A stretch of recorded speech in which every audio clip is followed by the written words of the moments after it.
En 1965, le Code du travail se réécrit et avec lui l'histoire des femmes françaises. Le droit de travailler sans l'accord d'un mari tombe et c'était notre dernier obstacle à l'autonomie financière. Pourtant, seulement 18% des femmes franchissent le cap de l'investissement. Bienvenue sur Fortuné, le podcast qui change la donne.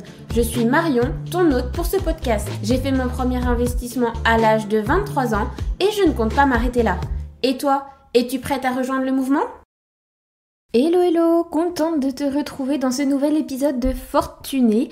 Ça fait un moment que je réalise que je ne t'ai jamais parlé d'investissement dans l'or. Ce qui est quand même assez lunaire puisque l'or, tout le monde s'est toujours arraché l'or. Ça a toujours été quelque chose de très précieux, de perçu comme une ressource rare, quelque chose à avoir, et on n'en a toujours pas parlé sur ce podcast. C'est à se demander qu'est-ce que j'ai fabriqué dans les 30 premiers épisodes. Mais surtout, parce que depuis le début du podcast, j'ai échangé avec quelques-unes d'entre vous, et clairement, sans grande surprise, le frein numéro 1 pour lequel on n'est que 18% à avoir investi, et pas plus, en termes de femmes en France, c'est parce qu'on a peur. Et je dis on, parce qu'effectivement, moi je faisais pas la fière non plus le jour où je me suis lancée. Alors oui, aujourd'hui je t'en parle avec une certaine facilité, une certaine même admiration, une obsession, et de façon tout à fait décomplexée.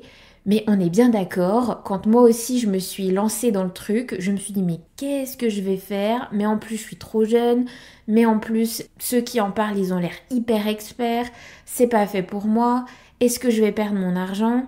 Moi aussi, comme toi, j'ai dû travailler sur mon mindset et me former pour arriver à faire mes premiers investissements et être à l'aise.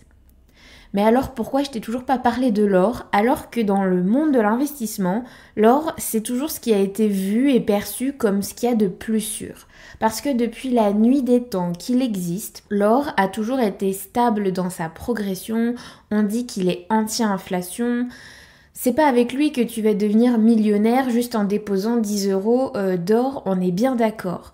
Mais c'est là le moyen d'investissement qui va te permettre de stocker ton argent, de le garder et de le préserver de l'inflation. Et en fait, tes 10 euros aujourd'hui que tu déposes en or, et ben en fait, tu auras toujours le même pouvoir d'achat dans 10, 20, 30, 40 ans. Parce que l'or suit le cours de l'inflation. Alors oui, comme dans tout, il y a des hauts et des bas, mais chez l'or, c'est peu volatile, c'est beaucoup moins intense qu'en bourse et donc encore moins intense qu'en immobilier et encore moins intense forcément qu'en crypto-monnaie. Tu te doutes bien, c'est plutôt très stable. Alors on est bien d'accord, ce qui a eu lieu dans le passé ne présage pas des rendements futurs, mais c'est comme tout. Il a donc plutôt un potentiel rassurant que l'on apprécie, surtout si tu veux que ce soit un premier pas. Tu fais pas d'erreur en investissant dans l'or. Enfin, tu fais pas d'erreur si tu as les bonnes informations, parce que investir dans l'or, c'est une chose, mais dans ce type d'investissement, dans celui-ci en particulier, c'est vraiment la fiscalité qui va s'appliquer selon l'or que tu achètes, et on va tout voir dans cet épisode, puisqu'il a une fiscalité un peu spéciale et il existe une niche fiscale que peu de monde connaît. Alors j'espère que t'es bien accroché, bien installé, tout ce que tu veux, monte le son et c'est parti. Déjà, pourquoi investir dans l'or ? On va commencer par le début. L'or, depuis toujours, ça symbolise la richesse, la prospérité, mais il est aussi reconnu pour sa capacité à conserver sa valeur, surtout en temps de crise, comme je viens de te le dire, puisqu'il est anti-inflation. En tout cas, sa croissance va avec l'inflation. Si l'inflation fait 10%, l'or peut faire 10%. En tout cas, sur le long terme, c'est ce qui se passera. En tout cas, c'est ce qui s'est toujours passé et bien évidemment, on espère que c'est ce qui se passera toujours. Je pense qu'aujourd'hui, je n'ai pas besoin de te réexpliquer c'est quoi l'inflation. On l'a toute senti passer en allant faire nos courses. Et pas que. Donc tout de suite, quand je te dis que l'or, il peut te préserver de l'inflation, surtout si tu as des liquidités sur des livrets bancaires un peu en excès qui dépassent ton épargne de précaution, il y a peut-être un petit intérêt quand même à aller mettre quelques investissements en or ce sera à réfléchir, tu feras ton choix en fonction de ce que tu vas apprendre de ce podcast et d'éventuelles questions que tu viendrais me poser sur les réseaux. Donc voilà, encore une fois, l'or a souvent été un havre de paix pour les investisseurs. Et si ton plus grand frein pour te lancer dans l'investissement, c'est la peur, alors l'or, c'est peut-être ce qui pourrait te mettre le pied à l'étrier. Ça pourrait être parfait pour un premier investissement. Pourquoi il résiste si bien à l'inflation ? C'est simple. Parce que contrairement à la monnaie papier, donc ton billet de banque par exemple, ou tout simplement l'euro, le dollar, ça ne peut pas être dévalué par les politiques monétaires. Politique monétaire, ça veut dire, je vais prendre l'exemple le plus récent qu'on ait, tout simplement le Covid. Pendant le Covid, on avait énormément besoin d'argent pour créer les vaccins, pour soutenir la recherche, pour soutenir les hôpitaux, payer et garder un salaire à la majorité des Français qui n'allaient pas travailler. Voilà, pour payer notre système de santé sociale tout simplement. Alors ils ont décidé d'imprimer de l'argent. Parce qu'en fait ton billet de banque et les euros en circulation, ce n'est qu'une grosse imprimante, qu'on soit bien d'accord. Donc quand ils prennent cette décision-là, ils mettent de plus en plus et de plus en plus et de plus en plus d'euros en circulation, ce qui fait donc réduire sa valeur puisqu'il devient de moins en moins rare. Ça vaut pour la même chose si les États-Unis s'étaient mis à imprimer trop de dollars ou que la Suisse imprimait trop de francs suisses. C'est la même chose pour tous les pays. Nous, en France, en tout cas en Europe, on a imprimé beaucoup d'euros. Donc, clairement, c'est aussi pour ça qu'on s'est pris une très grosse inflation. En plus de tout le contexte économique autre, disons que je simplifie pour que tu puisses comprendre un peu ce que ça veut dire politique monétaire. Donc, un euro par rapport au dollar, parfois l'euro il va un peu plus que le dollar, parfois c'est le dollar qui va un peu plus, tu vois, ça vacille. Ça dépend des politiques, des flux monétaires. Voilà, c'est très politique en fait comme résultat. L'or, non. L'or, c'est pas possible. L'or, tu l'imprimes pas et tu le crées pas comme ça pour relancer l'économie ou payer le système de soins, santé sociale, ce que tu veux. L'or, il est là, celui qui a été trouvé, fondu et qui est en commercialisation, il a finalement un nombre limité où on ne peut pas l'augmenter à sa guise. Et donc en fait avec le temps, plus le temps passe, plus il prend de la valeur et donc on dit que souvent il suit le cours de l'inflation et donc il est inflationniste comme l'inflation chez nous et que donc si tu mets 10, 100 ou 1000 euros dans de l'or, dans 20 ans, tu pourras t'acheter autant de choses avec l'argent qui sera arrivé sur ton compte si tu revendais ton or qu'à l'époque quand ça valait 1000 euros. Prenons l'exemple inverse. Aujourd'hui, quand tu mets de l'épargne sur un livret bancaire, que tu ne le fais pas travailler et que le livret bancaire, il a toujours un taux inférieur ou le plus souvent à 99% inférieur à l'inflation, en fait, chaque année, si tu ne fais rien de cet argent, il perd de sa valeur. Ça veut dire qu'aujourd'hui, tu vois à peu près ce que tu pourrais faire avec 1 million d'euros ? Alors, je suis sûre que tu as plein d'idées. Moi, j'en ai plein. Et dans 30 ans, avec 1 million d'euros, je ne pourrais plus du tout faire la même chose que ce que je peux faire aujourd'hui. Aujourd'hui, avec 1 million d'euros, je peux faire beaucoup de choses, mais parce qu'il y aura eu une inflation naturelle qu'on sait, c'est normal. Dans les années à venir, je sais que dans 30 ans, avec 1 million d'euros, je ne fais plus du tout la même chose, je fais moins. Donc si ce 1 million d'euros, tu l'as laissé dormir sur un compte qui te rapporte rien et qui te fait perdre de l'argent, en plus de pas en avoir gagné, t'en as perdu. Si ce million d'euros, il était en or, il serait du coup dans les 30 ans devenu X millions d'euros, 1 million et quelque chose. Je n'ai pas fait le calcul parce que je ne peux pas prédire le taux, mais t'as compris l'idée, t'auras un peu plus. Mais en fait, avec ce un peu plus, tu pourras te payer exactement la même chose qu'aujourd'hui parce que en fait, il y a juste le montant sur ton compte qui aura changé. Mais toi, les possibilités sont les mêmes parce qu'en fait, cet argent, il a travaillé. Tu l'aurais placé en bourse, tu pourrais même faire plus de choses que ce que tu pourrais faire avec 1 million parce que normalement tu auras fait un rendement supérieur. Si tu avais explosé en crypto, bien évidemment, tu pourrais même être devenu immensément riche, qui sait. Là n'est pas l'idée, je te parle d'or aujourd'hui, c'est-à-dire que l'argent placé aujourd'hui en or, sur du long terme, 10, 20, 30 ans, aura le même pouvoir d'achat qu'aujourd'hui. Et donc pour quelqu'un qui est frileux, qui a peur de prendre du risque, là, comme tu baisses énormément ton risque en investissant dans l'or, tu baisses aussi le potentiel de rendement, mais en fait, tu es à l'équilibre. Sur du long terme, tu ne gagnes pas, tu ne perds pas réellement d'argent. Tu as protégé ton argent. Ce qu'aujourd'hui, aucun compte bancaire ne te permet de faire. Parlons maintenant des avantages et des inconvénients d'investir dans l'or. Déjà, ça a de nombreux avantages. Premièrement, la diversification. Je ne t'en parlerai jamais assez. En fait, l'or, il a un super truc. C'est qu'il va convenir en fait à tous les profils de risque des investisseuses. Et des investisseurs d'ailleurs. Pourquoi ? Parce que quelqu'un qui a un profil plutôt sage, plutôt frileux, comme vient de te le dire, va être plutôt intéressé puisqu'il est assez sécuritaire et que jusqu'à présent il a fait ses preuves et va te protéger de l'inflation. Mais on a dit voilà, on n'allait pas gagner non plus des 100 et des 1000. C'est pas avec l'or tu protèges ton argent, c'est pas avec l'or que tu deviens immensément riche. On est bien d'accord. Par contre, le mec qui est hyper risqué, qui prend énormément de paris sur des cryptos, des jeunes cryptos qui pourraient se cracher la figure peut-être assez rapidement, il va avoir en fait une partie de son patrimoine qui va peut-être penser à mettre dans l'or. C'est-à-dire que oui, il aura une plus ou moins grande partie de son budget d'investissement qu'il ira mettre sur des investissements plus ou moins risqués. Il en aura d'ailleurs dans un peu plusieurs catégories. Il aura de l'immobilier, il aura de la crypto, il aura de la bourse bien évidemment, qui sont tous plus risqués à ce jour, connus pour être plus risqués que l'investissement en or.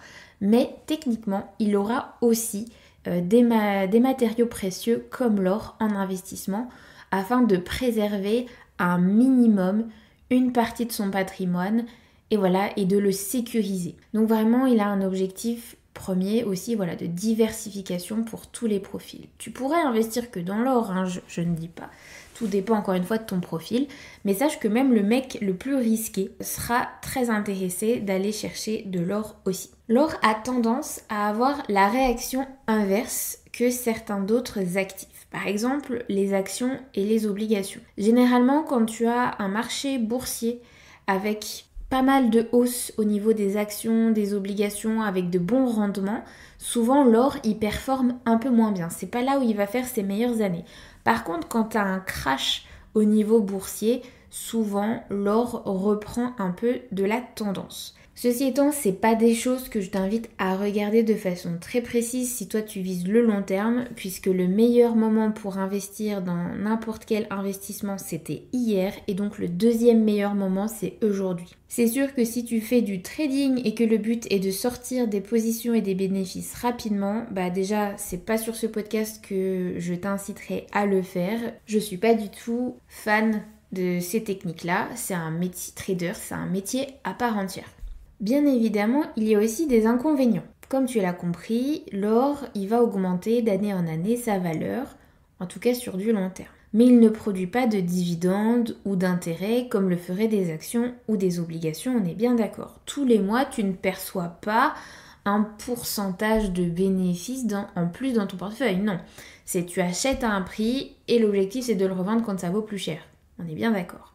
Ça fonctionne un petit peu comme une action de croissance. Si tu avais écouté le podcast que j'ai fait sur les deux types d'actions, action de croissance et action à dividende, et bien l'or ça fonctionne de la même façon qu'une action de croissance. Donc pas de dividende et pas d'intérêt quand tu possèdes de l'or, donc pas de revenus passifs. Si tu choisis d'investir dans de l'or physique, il faut penser qu'il y a aussi des coûts de stockage et d'assurance à considérer. Bon, c'est sûr que si tu as quelques pièces, quelques euros, pour le plaisir d'en avoir, tu vas peut-être pas mettre en place des choses chez toi pour le conserver, mais à minima, il va quand même falloir le protéger, on est bien d'accord, surtout si toi c'est quelque chose qui te plaît beaucoup, l'investissement dans l'or, que ça te parle, que ça te rassure, que tu as besoin de cet investissement, bah, il va falloir le protéger, ne serait-ce que contre un cambriolage si tu es chez toi, et si tu deviens vraiment une très grosse investisseuse en or, tu penseras même à des frais de gestion directement dans des coffres en banque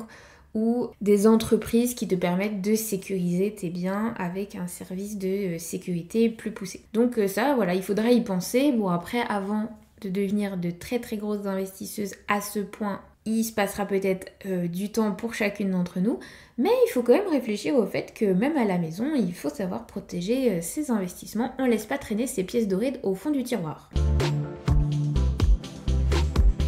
Comment on fait pour investir dans l'or ? Bah déjà, il faut savoir qu'il y a plusieurs manières pour investir dans l'or. J'en ai déjà un peu parlé, tu peux acheter de l'or physique. Mais si je te fais cette distinction-là, c'est parce que tu comprends bien qu'il y a également de l'or numérique. Et je ne te parle pas de Bitcoin. Je te parle bien d'or à proprement parler, donc on va éclaircir tout ça. Sous forme physique, tu peux l'acheter sous forme de lingots ou de pièces. C'est ce qui est le plus traditionnel, même si ce n'est pas ta seule option. En version numérique, en réalité, ce sont des ETF qui sont basés sur les rendements de l'or. L'avantage des ETF, c'est que tu es sur ton compte titre, comme pour la bourse, tu achètes tes ETF, c'est très facile, en quelques clics depuis ton canapé, tu peux avoir investi et aussi facilement revendre. Tu n'as donc pas besoin de te soucier du stockage physique. Par contre, n'oublie pas qu'un ETF ne te rend pas propriétaire de l'or. En réalité, tu as prêté quelque part, tu as investi dans l'ETF ton argent. Il faut que l'ETF fasse un bon rendement et de bons résultats, même s'il réplique la valeur de l'or, pour que ça te fasse gagner de l'argent quand tu souhaites revendre. Et dans ce cas-là, on en reparlera dans la partie fiscalité qui est la plus importante de cet épisode de podcast, mais tu vas être imposé comme quand tu revends une action, donc la flat tax de 30% sur la plus-value que tu réaliseras. Or, tu verras que quand on se parle d'or physique, c'est pas tout à fait ça qui se passe et ça peut être très intéressant. Donc chaque méthode a ses particularités et le choix dépend des préférences personnelles, de ta stratégie d'investissement et puis de ton appétit pour le risque. Si tu es plus en version traditionnelle et d'aller chercher de l'or physique, tu vas pouvoir te diriger via des achats qui peuvent se faire en ligne, mais ta commande arrivera chez toi. Ou alors, dans toutes les grandes villes, tu peux facilement trouver les boutiques officielles d'achat et de revente d'or. Passons maintenant à la partie la plus importante, la fiscalité de l'or. L'or, un investissement si simple avec une fiscalité si compliquée, tu vas voir, c'est le bordel. Mais reste bien jusqu'à la fin parce que bizarrement, il y a une niche fiscale que peu de monde connaît, qui est hyper intéressante. Et je comprends pas pourquoi on se prend la tête avec le reste du coup. Mais bon, on va faire le point sur tout ce qui existe. Et je vais essayer de rendre ça le plus simple possible pour que ce soit clair dans tes oreilles, puisque comme il n'y a pas de visuel, je voudrais pas non plus te bassiner avec des chiffres de partout.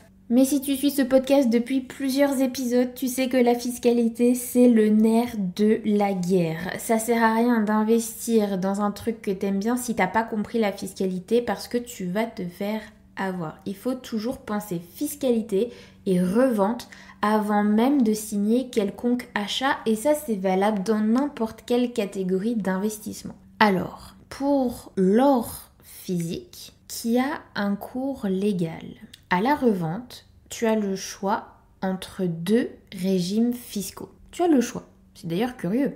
On te demande de choisir. Le premier, c'est la taxe sur les métaux précieux, à laquelle s'ajoute la CRDS pour rembourser la dette sociale, ce qui fait du 11% plus 0,5%, soit un total d'une taxe de 11,5%. Cette taxe, elle s'applique sur le montant global de ta vente. Donc si tu venais vendre 100 € de lingots d'or, tu aurais la possibilité de choisir une taxe à 11,5% de la totalité de ce montant. Mais tu as une deuxième possibilité, qui est le régime des plus-values. Donc la taxation au global, c'est de 36,2%. Ça comprend de l'impôt revenu à 19% et les prélèvements sociaux à 17,2%, mais soit. Donc là, tu as une imposition à 36,2%, uniquement sur la plus-value. Donc si tu revends ton lingot d'or de 100 €, mais qu'en fait tu l'avais acheté 80, tu ne seras imposé à 36,2% que sur les 20 € de plus-value. On est bien d'accord. Bon, j'espère pour toi que tu auras fait une meilleure plus-value que ça, mais c'est pour l'exemple. Et en plus de ça, à partir du moment où tu l'as détenu au minimum 2 ans, chaque année, il y a un abattement supplémentaire, donc tu ne vas en fait pas du tout être imposé sur les 20 euros, puisqu'il y aura un abattement supplémentaire. Alors peut-être, je sais pas, si ça fait 15 ans, tu seras peut-être imposé sur 5 ou 10 euros. Donc voilà, tu as un abattement progressif de cette taxation à partir de la 3e année de détention. Ce qui veut dire que si tu détiens ton or physique pendant 22 ans complets, à partir du coup du premier jour de ta 23e année de détention, tu as une exonération totale de taxation. Donc pose-toi la question de quel âge tu as et de combien de temps tu pourrais ressortir cet argent si tu n'en avais pas besoin. Ça peut être intéressant, mais 22 ans c'est long et puis on n'a pas tous tout de suite une grosse somme à bloquer dans l'or puisque c'est moins liquide, hein, l'or physique, il faut attendre 22 ans, hein, se rendre dans la boutique, bon voilà, c'est tout de suite un peu moins liquide que si ça avait été en ligne, mais sur des gros patrimoines ou des grosses liquidités qui dorment sur des comptes qui te font perdre de l'argent, bah franchement ça devient intéressant. Puis tu n'es pas obligé d'attendre les 22 ans, tu bénéficieras alors d'un abattement pas total, mais quand même assez intéressant. Par contre, la différence entre les deux, c'est qu'en réalité, tu l'auras bien compris, le plus souvent, c'est la deuxième technique, la deuxième taxe, c'est la 36,2% qui est la plus intéressante puisqu'en fait, elle ne s'applique que sur la plus-value moins les abattements, donc c'est une toute petite plus-value. Comparé à 11% du prix de vente, sur un gros montant, 11% d'une prix de vente total, ça coince, enfin franchement ça pique. Donc souvent il vaut mieux le régime 2, mais pour bénéficier de ce régime, il est nécessaire de pouvoir justifier du prix et de la date d'achat. Ça veut dire que si tu achètes de l'or, il faut absolument que tu gardes ton justificatif aussi bien en sécurité que ton or lui-même. Sinon, tu vas te faire avoir à la revente. C'est d'ailleurs le moment de faire une petite mention si tu as reçu en cadeau de l'or. Et au moment de la vente, si tu n'as pas le justificatif d'achat, tu n'auras pas le choix. Tu devras être imposé de 11,5% de taxes sur la totalité du montant du lingot que tu vends ce jour-là. Donc, quand tu l'as reçu en cadeau, si tu veux bénéficier des plus-values du régime des plus-values avec un abattement pour la durée de détention, il faudra prendre en compte la durée de détention depuis l'achat initial par le donateur et de pouvoir le justifier. Ça veut dire que soit il t'a fait un papier officiel de donation, ce sont des formulaires simples qui se trouvent sur le site du gouvernement français, ça, il n'y a pas forcément besoin de passer par un notaire, ce sont des papiers qui existent simplement en ligne et que tout le monde signe. Cet or ne peut pas être détenu par un mineur, donc si jamais on t'a offert un lingot pour une naissance, par exemple, ça se fait, le parent, s'il le souhaite, devra lui aussi à son tour faire la donation de ce lingot à son enfant, puisqu'un mineur français ne peut pas avoir d'or en France. Ce n'est que de la paperasse à faire, donc pas de panique. Mais si, admettons, encore une fois, tu n'avais pas la possibilité d'avoir ce justificatif de date et de prix d'achat ou qu'il n'avait pas été mentionné sur le justificatif que tu as et que tu ne peux pas retrouver cette personne ou que malheureusement cette personne n'est plus de ce monde, tu seras imposé à 11,5%. Tu n'as pas le choix, à moins que la législation change totalement et abandonne ces taxes sur l'or, puisqu'on est un des seuls pays alentours européens à la faire et que la mise en place et le contrôle de cette taxe coûte plus cher que ce qu'elle rapporte à l'État. Donc c'est un petit peu une aberration économique. Donc on croise fort les doigts pour qu'elle disparaisse un jour, comme en Belgique, en Allemagne, etc. Mais pour l'instant, elle est toujours là. Donc on peut croiser les doigts, mais pour l'instant, on doit faire avec. Pour les ETF qui sont basés sur l'or, les gains sont considérés du coup comme des plus-values mobilières et donc soumis au prélèvement forfaitaire unique, la fameuse flat tax de 30% comme je te l'ai expliqué plus haut. Mais il y a effectivement une petite niche fiscale qui existe, notamment pour les pièces d'or. Parce qu'en fait, il y a différentes catégories d'or. Il y a l'or d'investissement, qui en fait a un cours légal. Souvent, ça peut être des monnaies officielles, des lingots officiels. Ils ont un cours légal qui leur est propre, qui sont déposés dans leur pays d'origine, de fabrication. Ils ont aussi une qualité, alors ce serait très compliqué de t'expliquer ça en version podcast, mais il y a une qualité à respecter pour la mise sur le marché de ce type de lingots. Et ils doivent être frappés après l'an 1800, donc bon, ça c'est assez facile, pour répondre à de l'or physique d'investissement et donc les fameuses taxes qu'on a vues. Mais tu peux également investir dans des pièces d'or, c'est le même matériau, hein, c'est de l'or, qui doit également répondre à ces mêmes critères de qualité et être frappé après l'an 1800, mais elles n'ont pas un cours légal. Et en fait, elles sont classées non pas comme de l'or d'investissement, mais comme des bijoux et assimilés. Et bien quand tu vas revendre de l'or de tes bijoux chez ton bijoutier, si tu l'as déjà fait, tu n'es pas taxé. Et bien là, c'est pareil. Ces pièces-là, assimilées comme des bijoux, tu les achètes, elles n'ont pas de TVA, donc à 20%. Tu les revends, il n'y a pas d'imposition. Tu revends 100 € de pièces de collection assimilées bijoux, tu repars avec tes 100 €. Point. La ligne. Il faut quand même certaines conditions. Donc comme je l'ai dit sur les pièces, c'est pas toutes les pièces, c'est des pièces en particulier. Mais tu as aussi une limite de 5 000 € par vente. Et entre chaque vente, il doit au moins se passer 30 jours. Et c'est dans la limite de 60 000 € annuels. À moins d'être multimillionnaire et de tout placer dans l'or, c'est quelque chose qui, pour nous, en tant que particuliers, pourrait s'avérer quand même très intéressant. Et ça sera également très intéressant pour de la transmission de patrimoine, puisque il faut savoir que l'or ne rentre plus dans les patrimoines de fortune imposables. On ne regarde que ton patrimoine immobilier. Et les pièces d'or rentrent sur du mobilier, donc ne rentrent effectivement pas dans le patrimoine d'imposition sur la fortune. Et tous les 15 ans, un parent a le droit de donner à son enfant l'équivalent de 100 000 € de biens mobiliers.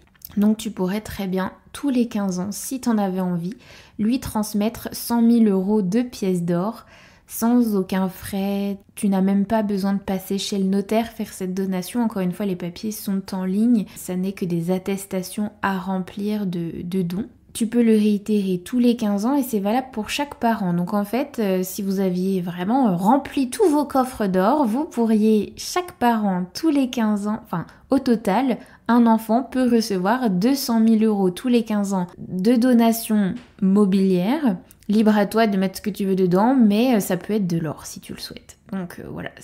Et sans imposition, ce qui fait aussi des frais de succession réduits, puisque dans ce cas-là, le jour de ton décès, ça ne rentre plus en compte, puisque tu lui as déjà donné de ton vivant, comme on dit. Donc si ton idée c'était aussi de protéger ton enfant et de l'argent que tu voulais lui mettre de côté, l'or devient assez intéressant, mais n'oublie pas, encore une fois, de garder tous les justificatifs de date d'achat, de prix, de savoir si tu lui as acheté de l'or d'investissement ou si tu lui as acheté de l'or en assimilé bijoux. Maintenant, parlons un peu de toi. Qui investit généralement dans l'or ? Eh bien, c'est l'investisseuse qui cherche à diversifier son portefeuille, bien sûr, mais c'est aussi une personne qui privilégie la sécurité et la stabilité à long terme. Et donc si tu es inquiète de l'inflation ou de la dévaluation de la monnaie, l'or pourrait être une option très attrayante pour toi, sans augmenter considérablement ton risque, ce qui serait effectivement le cas avec tout ce qui est investissement en crypto-monnaie par exemple. Là, tu es au complet opposé. Un investissement qui a fait ses preuves sur de nombreuses années et qui, on l'espère, puisque on ne peut pas le deviner, continuera à faire de même. C'est également un choix populaire parmi celles qui apprécient les investissements tangibles, ceux que l'on peut voir, ceux que l'on peut toucher, contrairement aux produits financiers qui sont finalement purement numériques où on ne se rend pas trop compte. Là, tu peux les avoir dans les mains, quoi. Si tu veux te faire un petit coffre avec un code, avec toutes tes petites pièces d'or et tes lingots, tu peux. Donc ça, c'est aussi, ça dépend de la personnalité de chacun, mais je sais que ça parlera plus à certaines que quelques clics sur un smartphone et une appli. Ça va vraiment dépendre de chacun. Encore une fois, l'or peut être numérique pour celles que ça intéresse également. Si tu te vois dans cette description, si ce que je viens de te dire ça te parle, je t'invite effectivement à creuser un peu ce sujet d'investir dans l'or. Moi, je ne manquerai pas de venir t'en reparler puisque c'est vraiment passionnant les différentes possibilités qu'on a avec l'or et de finalement adapter quel or on va acheter à sa stratégie.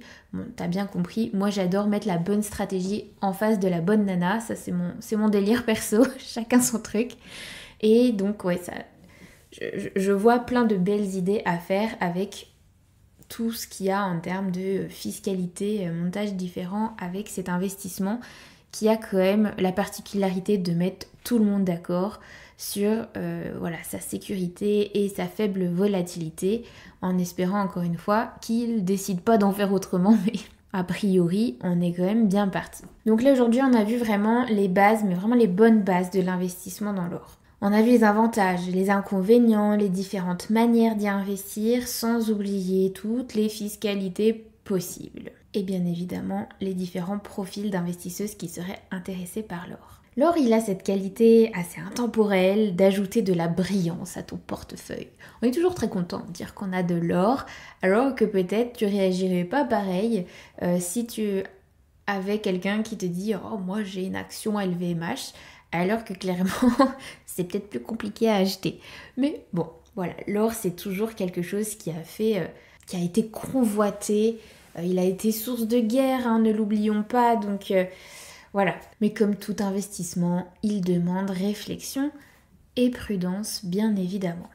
J'espère que cet épisode aura piqué ta curiosité. Si tu veux en savoir plus, si tu as des questions, mais n'hésite pas à poser tes questions, soit sur Apple Podcast dans les commentaires, soit en DM sur Instagram, en story. N'hésite pas, viens m'en parler. J'aime faire des épisodes de podcast en fonction de ce que vous me racontez dans vos messages. Et même si aujourd'hui je ne l'ai pas dit, je pense très fort à certaines personnes quand je tourne cet épisode. Et j'avais très envie moi aussi de me mettre au clair sur l'investissement en or, puisque si je n'en avais pas parlé avant, c'est qu'en fait je n'en ai toujours pas. Mais c'est quelque chose qui me tente depuis un moment. Donc j'étais très contente de faire toutes ces recherches et de pouvoir te dresser un tableau plutôt clair. Il y a bien évidemment des choses que je n'ai pas pu mettre dans ce podcast ou que je n'ai pas pu te montrer réellement puisque c'est un format audio et que je serais ravie de te partager dans de futurs posts, dans de futurs reels, dans de futures vidéos, programmes de formation qui sont en ce moment en construction. Petit teasing, ça va arriver bientôt. Je travaille dur et j'essaye de vous produire ça pour le plus rapidement possible. Donc tenez-vous prête si vous avez vraiment envie de passer le cap et d'investir. Il y a des choses plutôt intéressantes qui vont arriver. Mais je ne suis pas un monstre. Je ne te laisse pas avec cet horrible teasing et puis je te dis ciao bye bye.